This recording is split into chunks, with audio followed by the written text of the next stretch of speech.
Ugomba ni akimbwira ngo nzakore content y'icyongereza ngo mfite ururimi runaka mbogamiyeho direct. hari umuntu waba uri wiprefera wafatira nk'urugero kuba wakora content imeze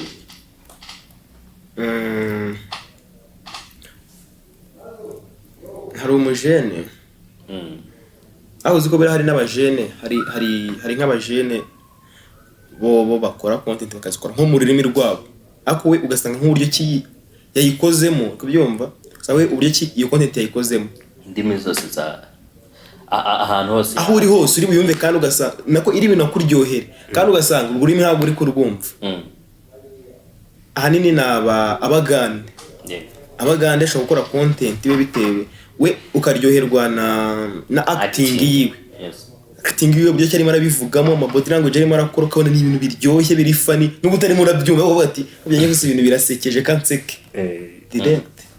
Okay, Chopper iyo muri lyrics ukora cyangwa se platform ukoresha na usibye ko ntabwo ugeze uba platform zawe ngo abadukurikiye babasha kujya barebe urabanza uvuge platform ukoresha ubundi tubwire platform ukoresha uyu munsi wowe ni gute wumva ko ukwiye kuba wafatamo profit kuko ibintu byose tuba dukeneye profit tuba dukeneye kunguka tukagira icyo tuzibona kuko natwe imbaraga biba byadutwaye wowe ni gute ushobora kubonamo izo profit?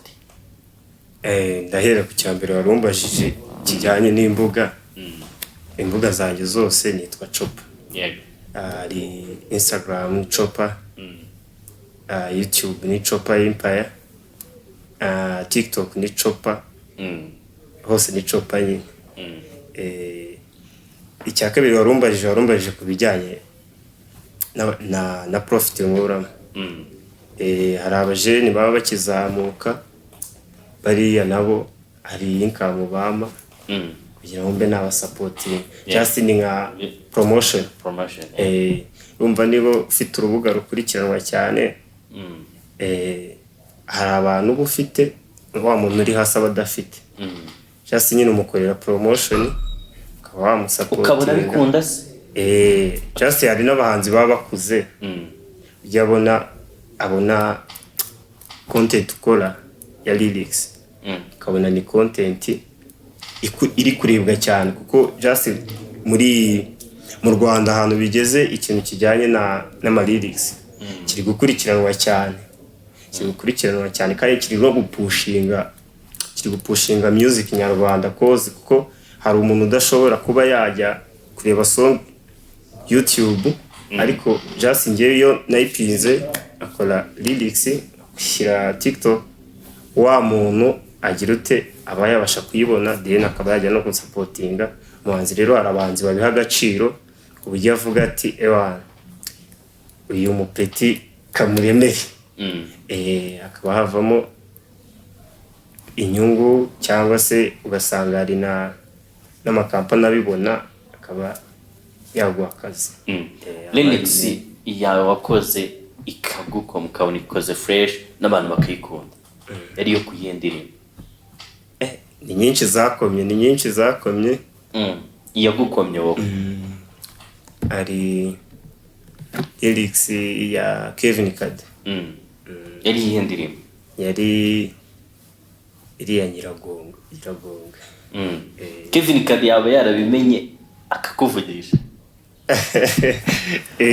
yarabimenye koza ari mu bantu nabo bakunda kunsupportinga akabimenya kabigenza. Okay, umuntu wifuza kuba uretse kuba akora content za lyrics hari indi content ubamva muri yo wakora? Just bundi real life yanjye musanzwe ibyo nkora ndi cinematographer ndafilima ndafotora ndeditinga nkora ama live ibintu byose bijyanye na cinematography mbirimo kabisa just n'indirimbo ndazidirectinga nibyo nkora nyine ubwo mbwiye ngo apart from lyrics naho ngaho mbarizwa. Na yindi content ushobora kwisangamo ibyo biramutse bivuyeho content zirahari like content urumva hari igihe umuntu aba yumva akwiye kujagarara na content y'ubunyamakuru njye nayishobora amakuru wavuga amakuru yake makuru agiye atandukanye bo gupresenta cyangwa kujya kuri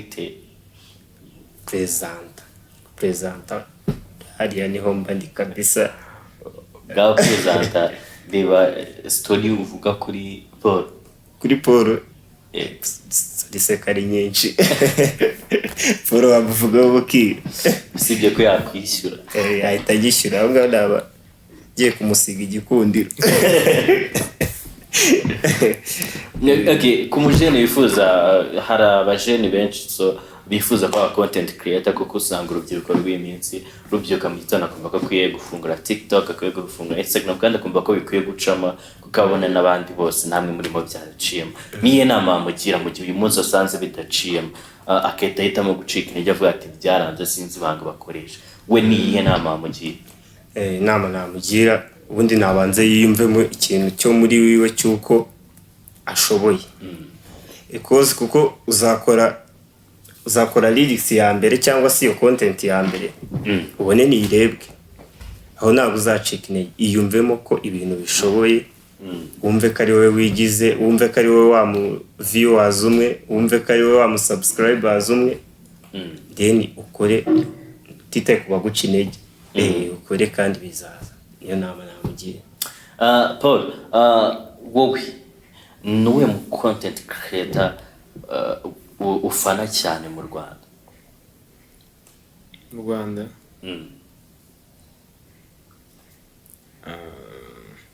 mu content creator ukora ibintu ukavuga ati ibintu birarenze, ararenze zikora content fresh, yakoze content nziza kabisa irarenze. abahari benshi ariko nyine kuramo best of the best. Uramutse ugiye kureba inshuro nyinshi ku munsi, uwo ngo umuntu ukunda kureba inshuro nyinshi ku munsi? Mujene bita Ravaneri akora iki?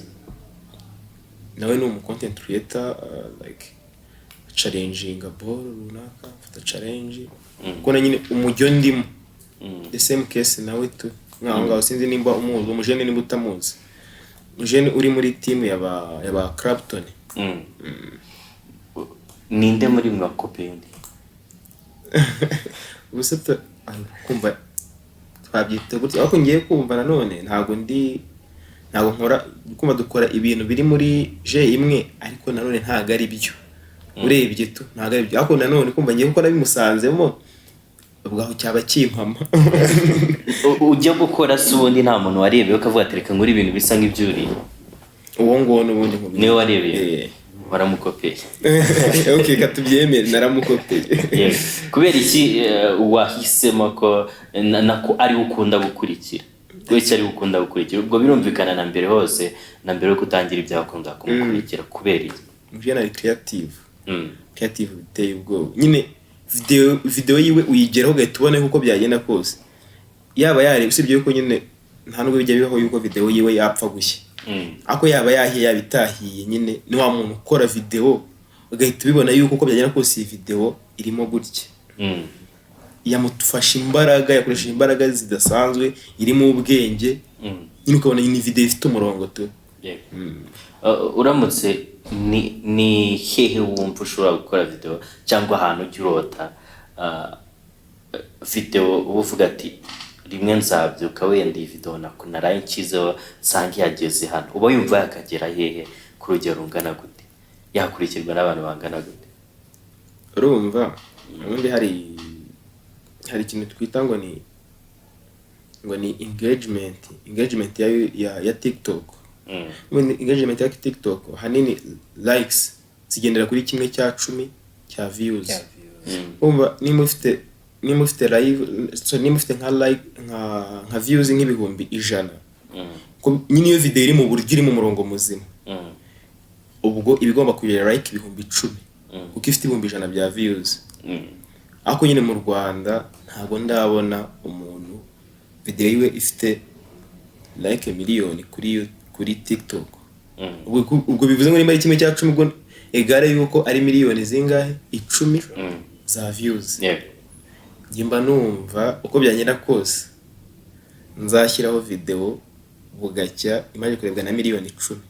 Kuko ibyo bintu nyine ibyo bintu ni ibintu bigoye sinzi ibyo bintu urimo urabyumva. Kuko nimba tuzi population y'u Rwanda bavuga yuko iri maybe kari miliyoni 14 zirenga kuzamuka. Ko miliyoni 14 rero we kurebwa na miliyoni 10 mu munsi ntabwo uzaba wakoze ikintu kiri ko ngizo miliyoni zikureba kuko ntago abanyarwanda miliyoni 10 bakureba ntabwo bibo ubwabo bose bangana na miliyoni 14 ubwo nyine nizo zaba zisigaye biragoye ko abantu bose babamaje kureba video yawe nyine araho mu gihugu kimwe kumva rero n'undi nicyo cyakini n'abandi kitakigira gute kigaragaje kuvuga ngo gukora boro iri global. Uba wumva n'ibyari bumva azakira gukora content nk'ikora uyu munsi. Content nk'ikora uyu munsi gusa icyo gihe kirahari kumva nta gihe cyari ndenza avuga ngo izi content ndaziretse ukumva igishobora kubamo kumva nk'ubu ngubu nka content natangiye nkora hari ubuye ki nk'abantu wenda nk'abantu bankurikirana hari content bari kubona ndimo ndakora nari nigeze kuyikora ariko iyo ni content y'ama live performance sinzi nimba abantu bankurikirana wenda barimo barabibona umva za sound zisanzwe nayo nsanzwe nkora zo mu biturage bisanzwe nyine zisa nkaho zagabanyitse n'ukuntu ahubwo niganje mu cyo bita live performance. Kumva rero iyo live performance nayo iri muri bura bwoko bwa za video nakoraga mbere. Urebye neza nyine ubona ari umwe mu muvuna ko ugasanga hari tunagengira gute na upgradingamo. Kumbwira ngo hari ni igihe cy'inziye nzicara nkavuga ngo iyi content ndaziretse kumva nkubwira ko ntacyo ahubwo hagenda habaho upgrade nyine na upgrading numara gushaka umugore uzabikomeza. Of course. Okay. Gira inama urubyiruko uyu munsi rubona ko hari ibintu bidashoboka cyangwa se abantu bacika intege mu byo baba bakora ibyo ari byo byose. Ushobora kuba umujene ukina foot, ushobora kuba umujene w'umuhanzi ariko ukaba hari igihe ucika intege bitewe like amagambo y'abantu bitewe n'uko batari kugukurikira. Gira inama bahereza. Urumva ngewe wenda nagira inama nk'abantu bari mw'iki gisata cya media kumva hari ikintu ahanini kikurangiza mbere na mbere. Nta bantu batakigena ari abantu bavuga ko ntakigize. Urumva ikintu cyitwa kwikomparinga n'umuntu. Kumva nk'ubu ngubu nanjye nakuze ndeba nka Ravaneri. Areba bora akora nkabona nyine we yamaje gufata byarakunze bimeze neza and then nanjye najya gutangira bwana ahita mvuga ati okay ndebe kuri Ravaneri ahita njya kwa uploadinga nkikomparinga nawe. We ashyizeho boro hashize nk'amasaha 3 arebwe n'ibihumbi nka 30 mu masaha 3. Ngewe post nashyizeho imaze nk'icyumweru ntiyarebwa n'abantu 1000. Sinzi icyo kintu uri gucyumva. Nge ni comparinze nawe ndavuga ati subundi ndi mu biki kandi umuntu azatangiye kuvuga ngo ibintu si ibyanjye ibintu bifite ba nyirabyo nta muntu nyine nta bintu bigira ba nyirabyo biba bigoye. Just wowe kora nimba ukoze undi nimba uri mu content creator hari akantu amuje najya gukora kumbwira akantu ambwira ngo nimba uri mu content creator akazi kawe no gukora iki no creating ujye kwigira umwanalist urebe ngo kuki video yahiye ubwo nyine abo bayirebye nawe nimba ari video wakoze ukayishyira kuri chaîne zawe imibare ubona ifite niyo kubera ko ujya gushyiraho video wewe wakoze video umaze kuyikora editing umaze editing byose birangiye uterekaho video uravuga ngo reka ntegereze umusaruro wayo. Nta muntu uyu numwe ujya gushyiraho video ugeze uhamagara ubabwire ngo ngiye gushyiraho video ngo muze muyirebe wenda ngo abantu banze kuyireba bagize gute bagutenguye cyangwa baguhemukiye.